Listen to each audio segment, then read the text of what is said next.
Amados hermanos, muy buenas tardes. El Señor les bendice a cada uno de ustedes. Que la gracia de Dios sea con nosotros para poder compartir la Escritura ahora en el libro de Santiago, como ya comenzamos la semana pasada, en este libro tan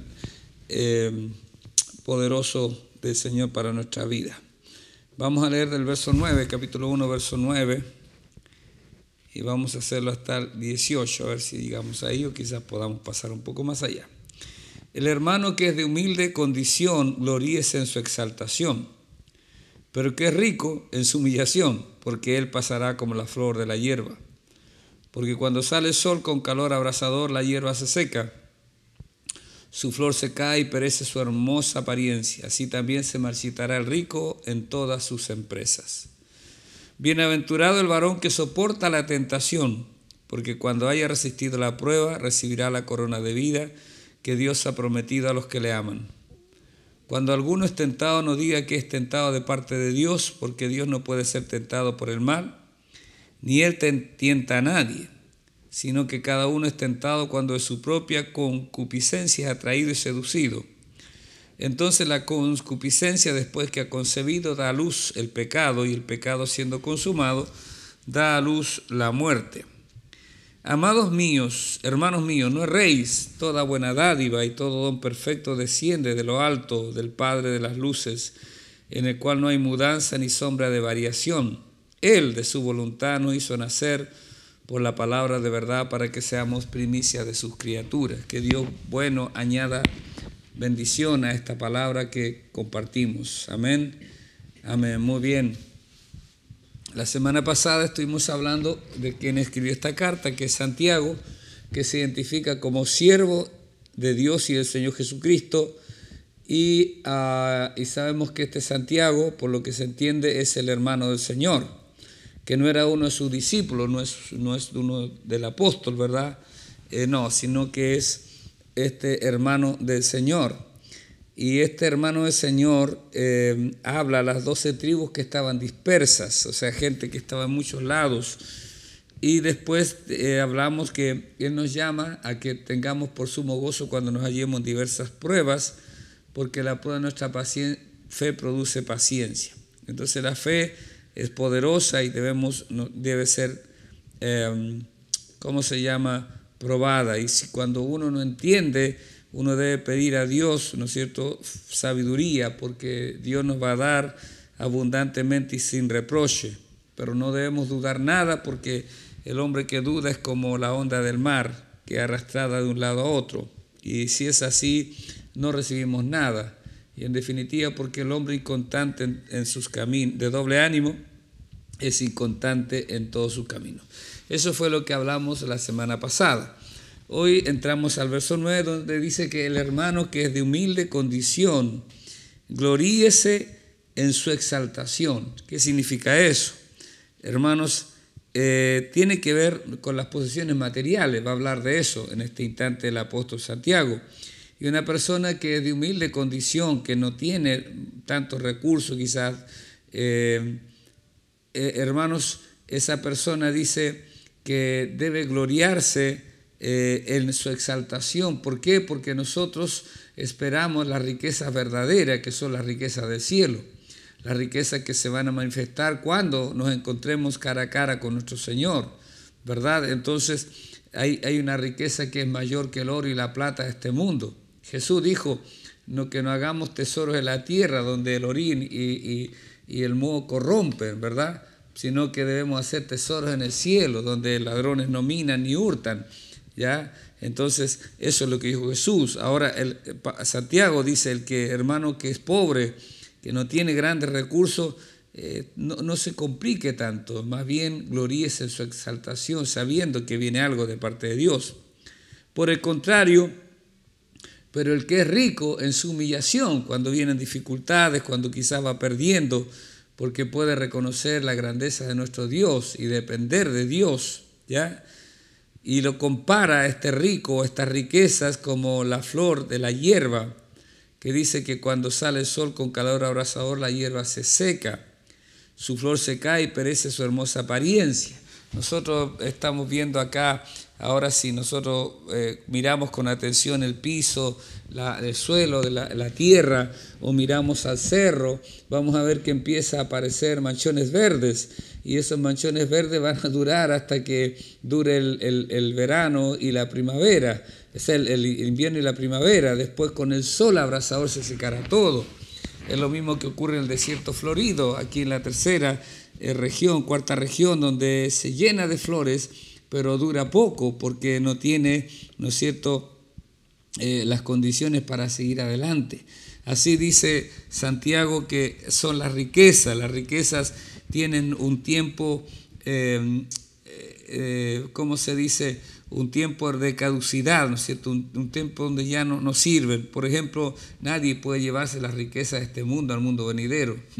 Nadie puede hacer eso. Lo que uno puede hacer si tiene recursos y tiene riquezas, puede ponerla al servicio del reino para que esa acción pueda perdurar por la eternidad, porque dice Pablo que Dios nos creó para buenas obras, y las buenas obras, y también el autor de Hebreos dice que Dios no es injusto para olvidar las obras de amor que hayamos hecho, ¿ya? Así también se marchitará el rico en todas sus empresas, ¿ya? Entonces no es buen punto poner nuestra confianza y nuestra mirada solamente en la riqueza, porque las riquezas, hermanos, son inestables. Incluso las situaciones del mundo, económicas del mundo, a veces son cíclicas. A veces podemos estar arriba y después podemos estar abajo. Hay países, ¿no es cierto?, naciones que han sido tan ricas como la misma Argentina, nuestros vecinos, un país inmensamente rico, pero lo vemos por el suelo. ¿Cuántas veces? El mismo Venezuela, que nos hemos dolido con tantos hermanos que han llegado a nuestra nación por tener que salir de su nación a buscar otros lugares para poder subsistir. Un país tan rico, pero sin embargo en un ciclo de tanta pobreza y tanta miseria. Entonces, hermanos, no podemos tener nuestra confianza en la riqueza. Debemos confiar en nuestro Dios para que Dios pueda fluir y obrar. Ahora, el verso 12 aparece una bienaventuranza. Recordemos que bienaventuranza es doblemente feliz, dichoso. ¿Quién es dichoso? Dichoso el varón, la varona, que soporta la tentación, ¿ya? Que soporta la tentación, porque cuando haya resistido la prueba, recibirá la corona de vida que Dios ha prometido a los que le aman. Y aquí la palabra tentación pareciera que fuera sinónimo, se usa como un sinónimo de prueba, ¿ya? De prueba. Y también en otros textos, como he escuchado yo que se dice también de 1 Corintios capítulo 10, verso 13, cuando dice no ha sobrevenido ninguna tentación que no sea humana, dice que también puede ser traducida como prueba, ¿ya? Sino que, porque fiel es Dios que no os dejará ser tentado más allá de lo que podáis resistir, y juntamente con la tentación dará la salida.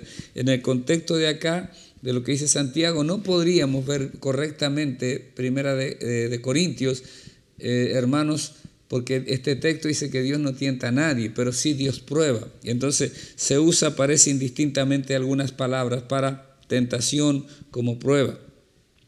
Bienaventurado el varón que soporta la tentación, porque cuando haya resistido la prueba, ¿no es cierto? Ahí tenemos, hay una tentación, pero a la vez es prueba. Dios no lo va a probar nunca a usted para que usted peque. Dios no lo va a probar. Me probó Dios y puso, la tentación ahí delante de mis ojos. No lo va a hacer Dios porque sabe que es débil. Hermano, Dios sí lo va a probar, ¿verdad? Va a probar su fe, va a probar su fidelidad, porque cuando haya resistido la prueba, entonces recibirá la corona de vida que Dios ha prometido a los que le aman. Los que amamos a Dios tenemos promesa de vida eterna, de una corona incorruptible en los cielos, eso está claro. Cuando alguno es tentado, aquí lo dice Santiago, no diga que es tentado de parte de Dios. O sea, si usted está, la tentación, dijo mi pastor una vez, busca sacar lo peor de usted, lo peor de mí. La tentación busca llevarme al pecado, ¿ya? Eso busca la tentación, pero la prueba busca sacar lo mejor de nosotros, porque Dios nos prueba para algo mejor, para algo mayor, ¿ya? Entonces, amados hermanos, cuando alguno es tentado, no diga que es tentado de parte de Dios, porque Dios no puede ser tentado por el mal, ni Él tienta a nadie. O sea, Dios no está queriendo tentarle a usted ni a mí. El diablo es el tentador. El diablo fue el que aparece tentando a Jesús. El Padre lo probó. Amén. Ahora explica Santiago, sino que cada uno es tentado, mire, cuando de su propia concupiscencia es atraído y seducido. ¿Qué es esto de la concupiscencia? ¿Ya? La tentación proviene de los deseos o inclinaciones del corazón, ¿ya? Hay esa inclinación al mal, ese profundo deseo de hacer cosas contrarias a la voluntad de Dios. Eso es la concupiscencia, pero que está en cada ser humano. En resumidas cuentas, eso venía en el paquete, ¿verdad? Cuando nacimos, hermanos, viene todo eso en nuestras vidas, ya todo eso viene en nuestros corazones. Entonces, pero Dios no quiere eso en nuestra vida. Ahora, lo que sí dice el texto es que la tentación ya viene y se produce el pecado. El 15, entonces la concupiscencia, después que ha concebido, da a luz el pecado, y el pecado siendo consumado da a luz la muerte, ¿ya? Jesús dijo que de la abundancia del corazón habla la boca, ¿ya? Y que el hombre, ¿no es cierto?, del corazón saca el adulterio, la fornicación, de allá salen. Ya no lo que entra al hombre contamina al hombre, sino lo que sale del hombre, hablando de algo que está mal dentro del corazón del ser humano. Y que Dios está constantemente restaurando y transformando, pero todavía tenemos esa inclinación natural al pecado, a la maldad. Todavía nos es más fácil, hermano, hacer lo malo que lo bueno. Entonces, esa es la concupiscencia. Ahora, hermanos, Santiago dice que cada uno es tentado cuando de su propia concupiscencia es atraído y seducido. O sea, ni siquiera tiene tanto poder el diablo como lo que hay en nosotros mismos. Entonces, el enemigo mayor suyo no es el diablo, sino usted mismo, en este sentido que estoy hablando, ¿ya? Entonces, la concupiscencia, después que ha concebido, da luz el pecado, y el pecado siendo consumado, da luz la muerte. Porque todo pecado conduce a la muerte. La paga del pecado es muerte, dice la Escritura, y nosotros estábamos muertos en delitos y pecados. Cada vez que peco, hermano, algo de muerte llega a mi vida, porque se muere algo, muere quizás una visión, un sueño, muere algo de la adoración que tengo para Dios, muere algo de iniciativa, muere algo de ánimo, algo ocurre porque el pecado siempre marca con la muerte.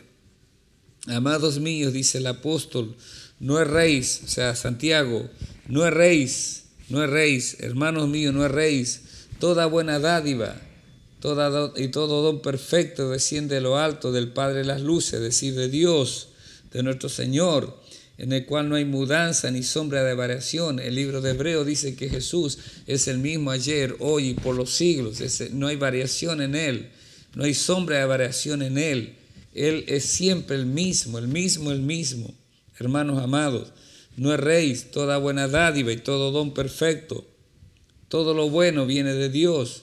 Todo lo bueno desciende de lo alto, todo lo bueno desciende de nuestro Señor, toda inclinación buena viene de Él, así como la inclinación mala viene de nuestra naturaleza, tocada, azuzada por el infierno, pero todo lo bueno proviene de nuestro Padre de lo alto. Amén. Padre de las luces, dice que en el griego quiere decir Padre, ¿no es cierto?, de los astros, de todo lo creado, ¿no es cierto?, porque Dios creó todo. Dios creó las lumbreras, Dios creó el sol, creó la luna, creó las estrellas, ¿ya? Y ellos simplemente son instrumentos en la mano de Dios. Él, de su voluntad, nos hizo nacer por la palabra de verdad para que seamos primicia de sus criaturas.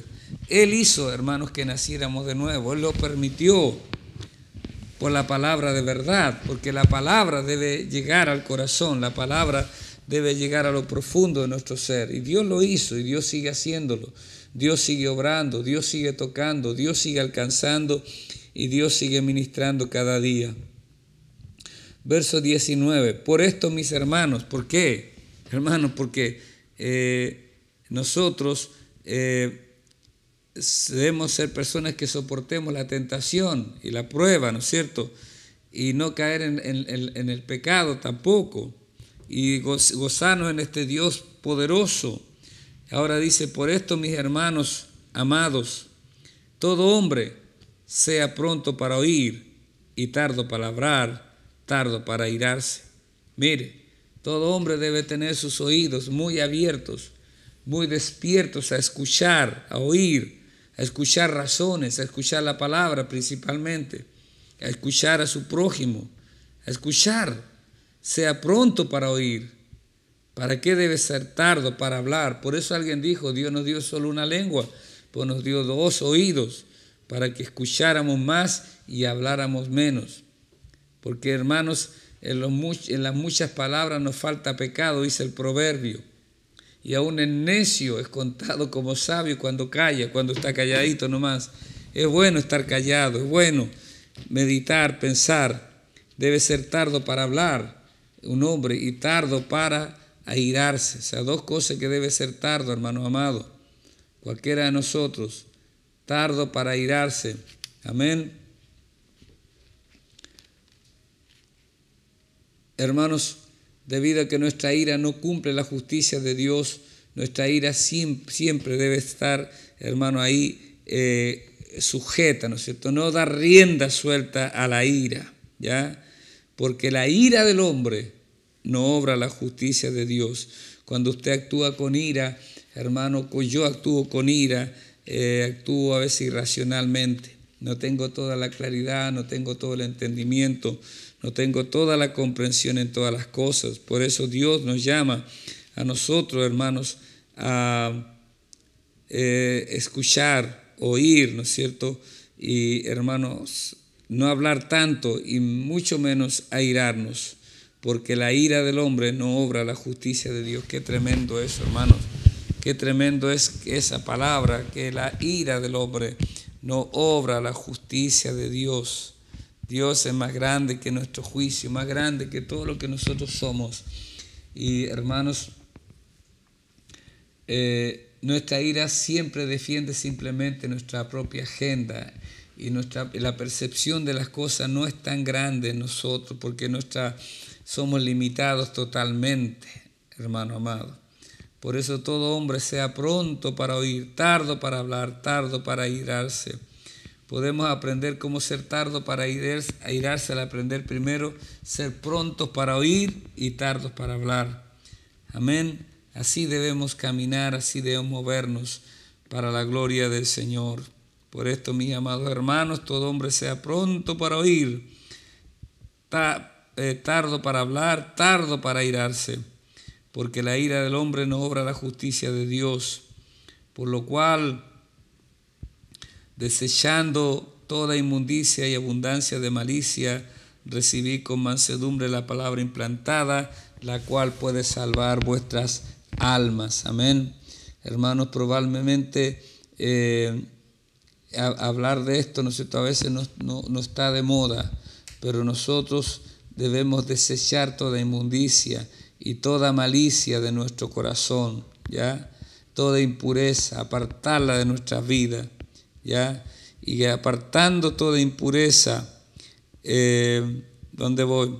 Por lo cual, desechando toda inmundicia, impureza y abundancia de malicia, ¿qué debemos hacer? Por el contrario, eso, recibir con mansedumbre la palabra implantada, la palabra recibida, la palabra que estamos entregando, porque la cual puede salvar vuestras almas, dice. Amén.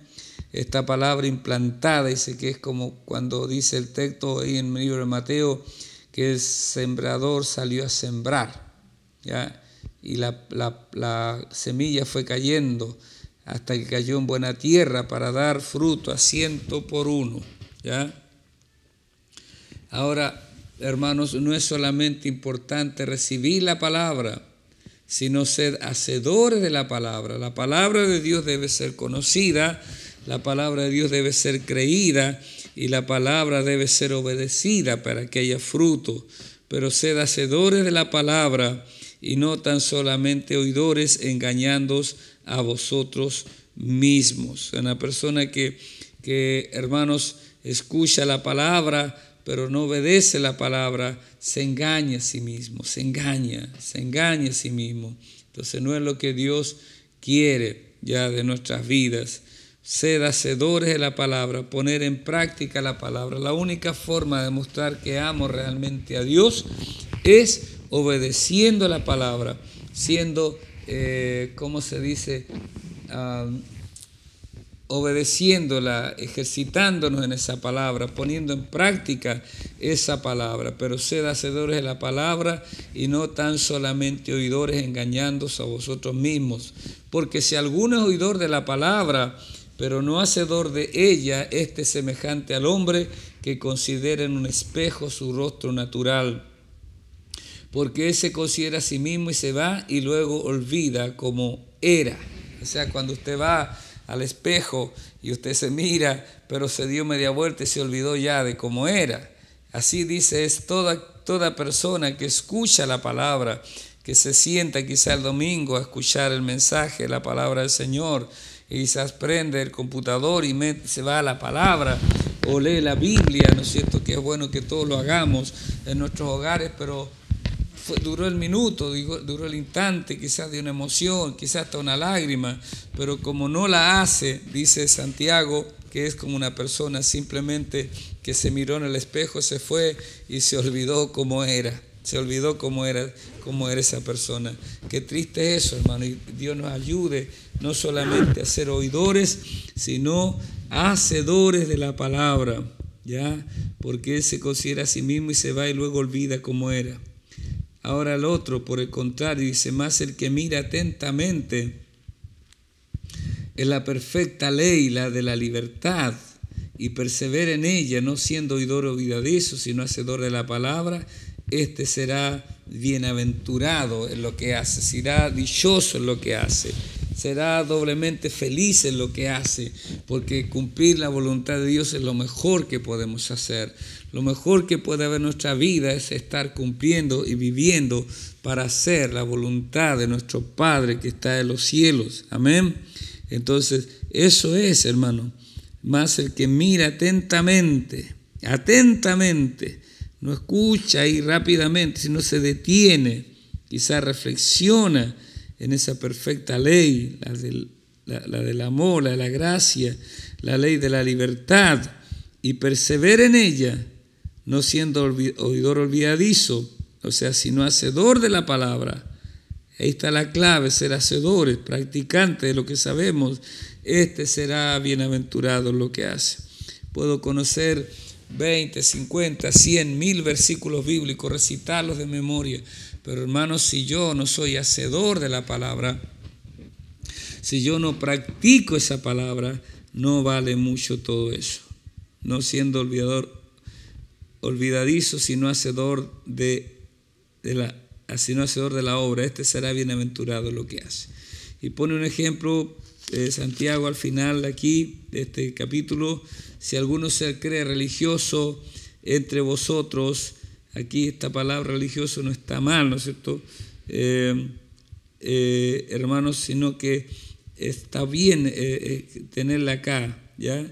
Entre vosotros. Ahora, cuando se cree religioso y está mal, cuando no refrena su lengua, sino que engaña su corazón, la religión del tal es vana. O sea, si yo digo, hermanos, que soy cristiano y hablo de eso, hermanos, pero no vivo conforme las reglas, las normas del reino, entonces mi religión es totalmente vana, no sirve. Verso 27, ahora sí, la religión pura y sin mácula, sin mancha, delante de Dios el Padre es esta. 2 puntos. Ahí va a aplicar Santiago. Santiago es una carta que habla de fe, pero no solamente una fe, hermano, como una declaración, sino una fe práctica. ¿Ya? Es esta: visitar a los huérfanos y a las viudas en sus tribulaciones y guardarse sin mancha del mundo. O sea, usted quiere estar bien, de acuerdo a Santiago, hermanos, usted debe visitar huérfanos, los niños necesitados, ¿verdad? Si usted los conoce, usted debe ayudar. visitar a las viudas en sus dificultades, en sus conflictos. Obviamente siempre buscando ayudar y guardarse sin mancha del mundo, o sea, apartado del mundo. Esa es la religión verdadera, dice Santiago. Aquí no habla de doctrinas, Santiago.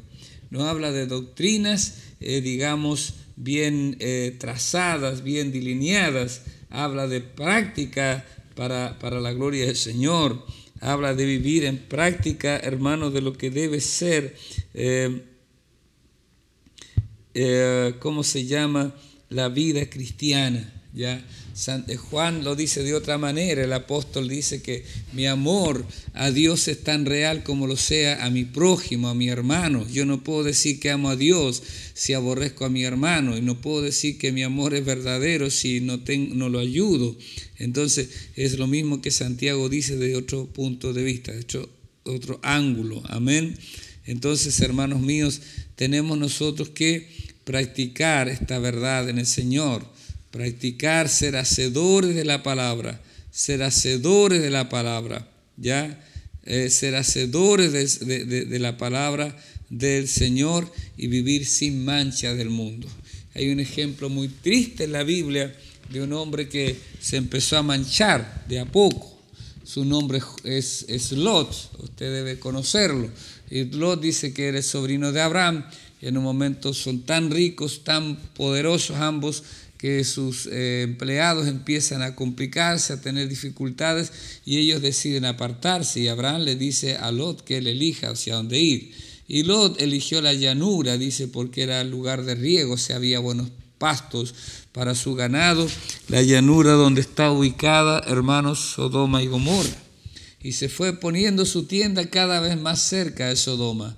De tal manera que cuando vienen los ángeles para la destrucción de Sodoma, dice que Lot estaba a las puertas, y generalmente en las puertas estaba la gente importante, estaban los líderes que se sentaban a juzgar situaciones del pueblo, de la ciudad. Entonces creemos que este Lot había encontrado un lugar importante dentro de esa sociedad tan corrupta, tan mala, tan perversa, tan pervertida, hermanos amados. Y ahí tenemos a Lot. Y Lot, cuando Dios lo saca, porque se acuerda de su siervo Abraham, dice la palabra, hermanos, sin embargo, pierde, ¿no es cierto?, a su esposa en medio del trayecto, y después sus hijas cometen incesto con él. De una manera muy terrible todo lo que sucede. Todo porque este hombre no se guardó sin mancha del mundo, sino que permitió que el mundo, la corriente de este mundo, llenara su corazón y también atrapara, influenciara tan fuerte y tan malamente a toda su familia. Dios nos ayude a ser hacedores de la palabra, a ser hacedores. Cuando venga la prueba podamos ir en victoria. Si viene la tentación, decir yo no pecaré, yo no caeré en esto. Luchar intensamente para vivir para la gloria de Dios. Amén. Oremos delante del Rey. Padre bueno, gracias por tu palabra. Te doy gloria a ti, te doy honor a ti, te bendigo, Padre Santo. Y ruego, Dios, que puedas estar obrando, puedas estar tocando y puedas estar alcanzando y ministrando, Dios, para la gloria de tu nombre. Te agradezco todo lo que tú nos das, todo lo que tú nos entregas, todo lo que tú nos regalas cada día, y suplico, Padre, tu presencia en medio nuestro, tu gracia bendita, tu poder extraordinario, fluyendo, tocando y alcanzando nuestros corazones para ser hacedores de la palabra, no solamente oidores, no solamente que sepamos lo que se dice, sino que vivamos conforme lo que dice la palabra. Te amamos, Dios, y te adoramos en el nombre de Jesús. Amén y amén.